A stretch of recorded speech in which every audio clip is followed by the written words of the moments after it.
The sun was barely down when the first knock came, sharp and commanding like the butt of a rifle against metal. It wasn't the polite tap of a neighbor or the hurried rap of a delivery driver. It was deliberate. Meant to rattle. Meant to intimidate. Years of military service taught me to recognize intent not by words but by tone, and timing. This wasn't friendly. I froze in my living room, hand hovering over the armrest of the recliner where I'd been dozing after a long day. The second knock came harder, shaking the frame of the front door. My body straightened automatically. I reached for the side window and tilted the blinds just enough to see. 3 men stood there, arranged like they'd practiced the pose. Black vests stretched over civilian clothes. Helmets that didn't match, sloppily stitched on. I almost snorted. There was no such thing. My neighborhood homeowners association was annoying, sure, but they didn't employ stormtroopers. The absurdity of it might have been funny if not for the seriousness in their stance. One stood too tall, chest puffed out with the cocky swagger of a man pretending to be in charge. Another was short and wiry, hand twitching near his hip where a weapon clearly rested. The third hung back, expected resistance. The tall one leaned close to the door and shouted, "Open up. HOA Police. We've had complaints about firearms in this residence. By order of the association, we're to seize all weapons." The words echoed through the quiet street. My pulse quickened. My neighborhood didn't have HOA officers, and even if they did, they wouldn't have the authority to confiscate anything, let alone guns. This was a con. Amateur theatrics wrapped around something much darker. I ducked back from the window before they noticed me watching. My boots were silent against the hardwood as I moved through the shadows, every motion deliberate. Civilian life had some habits, but the instincts never really died. Situations like this called for calm, not panic. Panic got people killed. I reached the concealed panel behind my bookshelf and pressed my palm flat against the sensor. A muted click sounded as the shutter sealed tight over the windows and the security system flickered to life. The house transformed from a quiet suburban dwelling into a hardened bunker, something I'd built more out of old paranoia than necessity. Tonight paranoia looked like foresight. Another booming knock rattled the door. Then a kick. Wood groaned under the pressure. I tapped the intercom. My voice carried through hidden speakers, steady and cold. "You boys are either lost or stupid. You've got 10 seconds to clear my porch before I treat you like hostile." There was silence, then laughter. The tall one tilted his head up toward the camera mounted above the doorway. He grinned wide, baring his teeth. "Try it, old soldier. HOA means we own you." I studied him through the monitor. The cockiness in his expression wasn't born of authority. It was born of ignorance. He thought a few friends, some fake patches, and bravado could pass for power. He didn't realize he was trying to bluff a man who'd faced real power. Men with actual training. People who didn't blink when lives were on the line. Still, I wasn't taking chances. These weren't kids playing dress up. The tension in their shoulders, the readiness in their stance, they were here with intent. Predators masquerading as enforcers. I crouched near the hallway closet, flipped it open, and retrieved the compact rifle I kept secured inside. Loaded, safety on. I didn't aim it yet, but its weight in my hands settled me like a familiar handshake. My gaze swept across the monitors, tracking the 3 figures on the porch. The short one shifted suddenly, pacing toward the side of the house. The nervous one stayed back, glancing over his shoulder at the street as if expecting neighbors to intervene. The tall one stayed planted at my door, pounding again, his arrogance dripping through every movement. "Open up, or we'll come in the hard way," he barked. I flicked another switch, activating the outer floodlights. The yard bathed in harsh white shadows scattering like roaches under a spotlight. Their posturing faltered. For a second, all 3 froze, squinting up at the sudden blaze. The intercom crackled again as I spoke. My tone dropped lower, like gravel dragged across steel. "You picked the wrong house. You've got 5 seconds to get off my property." The tall one didn't flinch. He leaned forward, trying to stare down the camera. But the shorter one, the one circling the side, paused. He muttered something to his leader, gesturing nervously toward the street. I couldn't hear the words, but I read the hesitation in his body language. The leader shook his head and shoved him away. He wanted control. He wanted to show power. He had no idea he was walking into a game I'd played before. I stayed crouched, breathing even, counting each second in silence. My finger rested near the trigger but didn't squeeze. I didn't need to. Not yet. Outside, the third man shifted again, looking down the street. His nerves were fraying. He knew something wasn't right. That was the difference between bravado and survival instinct. One blinded you. The other saved your life. They thought they were hunters. They didn't realize they'd knocked on the door of someone who'd lived his life in the wild. Someone who knew what it was like to be outnumbered, surrounded, and still come out standing. The pounding on the door stopped. The tall one leaned closer again, sneering. You think your little lights and cameras scare us. We own this neighborhood. We own you. Step aside, old man, or regret it. I didn't answer immediately. Instead, I let the silence stretch. Silence unnerved men like him more than threats ever could. Silence forced them to wonder what was waiting on the other side. My hand hovered over the green button on the control panel. Just one press and the house defenses would come alive. Not lethal, at least not at first. But enough to make men like them rethink their choices. I could hear their boots shuffling on the porch, the restless scrape of impatience mixed with unease. My training whispered through me to assess, anticipate, act. I wasn't in some desert outpost anymore, but the principle was the same. Enemies wore different uniforms, carried different flags, but fear always made them predictable. The decision crystallized in my mind. These men weren't leaving on their own. They'd forced the confrontation.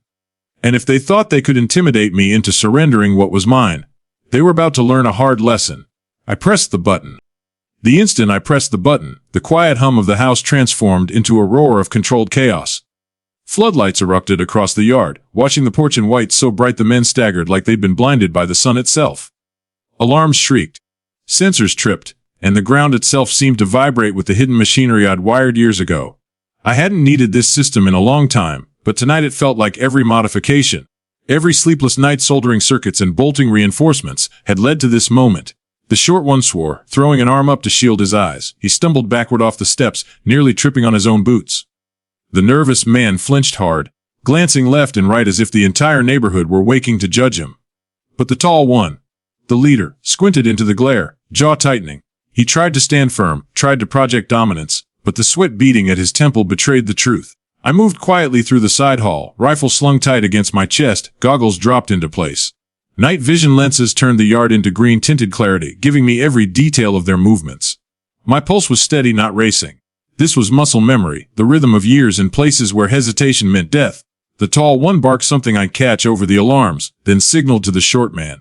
That was his second mistake. The short one peeled off toward my back porch, hunched low like he thought he could sneak. He didn't know the sensors tracked more than footsteps. Infrared lit him up like a flare. With a hiss of pressurized air, the water cannon deployed from its housing along the porch. A jet of icy force slammed into him, launching him backward across the yard. He screamed, tumbling until his body crashed against the wooden fence with a dull crack. For a moment he lay stunned, groaning, trying to crawl out of the stream before it drenched him into the mud.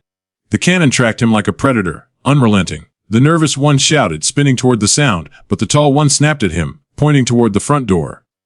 They still thought they could push through. Still thought their numbers gave them power. I stepped outside through the side door, the metal frame sliding open without a sound. The matter hit Colt's my face, but I barely noticed. My boots sank slightly into the grass as I took position near the corner of the house, rifle angled low but ready. The floodlights cast long, jagged shadows across the lawn, turning the intruders into silhouettes against my battlefield. I called, my voice booming over the chaos. Years of command laced through every word. You're not cops. You're criminals in costume. And that makes you twice my enemy. The tall one jerked his head toward me, eyes narrowing. He tried to raise the pistol at his side, but hesitation cost him. My laser sight snapped across his chest, a crimson dot dancing over his vest. The shift in his expression was instant. Arrogance faltered. His smirk vanished. The nervous man spun to face me, hands half raised. He looked younger up close, barely more than a kid, his breathing ragged. He wasn't cut out for this. His eyes darted between me, the leader, and the short one still writhing in the mud. He wanted to bolt. He just needed an excuse. Last chance, I said evenly. My finger hovered near the trigger, steady. You can walk out of here in cuffs when the real police arrive. Or you can leave on a stretcher. Your call. For a heartbeat, silence hung heavy, broken only by the hiss of the water cannon and the relentless scream of alarms. Then the tall one spat on the ground, his mask of confidence cracking. He glanced toward the street. Sirens wailed faintly in the distance, growing louder with every second. Blue and red lights were racing this way. My neighbors had heard the commotion. The real law was coming.